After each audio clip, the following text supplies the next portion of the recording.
All right, so I've been requested by Tesla to investigate one of the problems I'm having with Navigate on Autopilot. And if you look at the driving settings here for Autopilot, I do have required lane change confirmation set to no, and I have both signals turned on. And what I'm going to show you is if I'm navigating on Autopilot and it needs to do a lane change, there's two things. One, this merge right here on the on-ramp, it's probably just going to do the merge without any kind of signal, which will be a big concern of mine. I consider that a bug.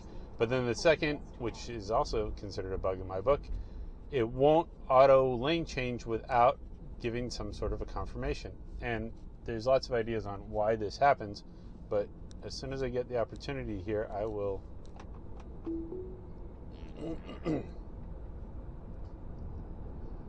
and now you see there's a lane change up here, and this is just a on-ramp merge, and I won't signal, and I'll just move over, and then the car kind of like decides what is it supposed to do, and now it knows that, and I'm going to give it the confirmation there, because if I didn't do that confirmation, it would have just driven me off the road up here, which isn't good. Because what it'll do is it'll continue to nag me, telling me to give feedback, and after 3 or 4 attempts of doing that, it will just disengage Autopilot completely. So here's my first test. I don't have a car nearby rear. That's pretty far back. I'm not going to give it confirmation, but nobody right now everybody thinks I'm driving around the world going left. Now it says apply a slight turning force to the steering wheel, and again, I'm going to avoid that, and it's going to disengage Autopilot.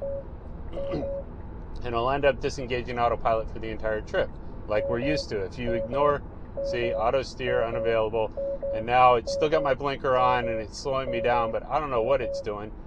I'm going to turn my blinker off and leave auto steer unavailable, but it continues to allow me to stay in my lane.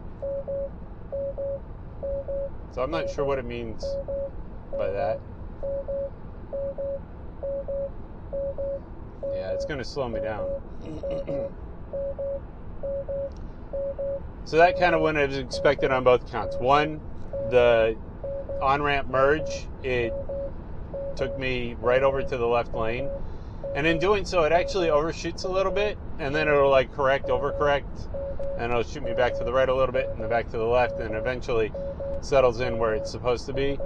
But I did just want to demonstrate and document this because Tesla has asked me to check out what happens if you don't. And so now that I'm basically in control, I will take it out of auto, and it won't give me the ability to go into auto from here on out. So maybe that's Tesla's way of saying, yeah, just let it run until it tells you you're not in autopilot anymore, and then there's your problem. It's gone because you can't use autopilot. Nope. So this is a bug in my book. It's even probably, I would put it at an elevated level, because what it does to the driver is completely puts them in an uncomfortable position where the car is requiring something it's not supposed to be requiring.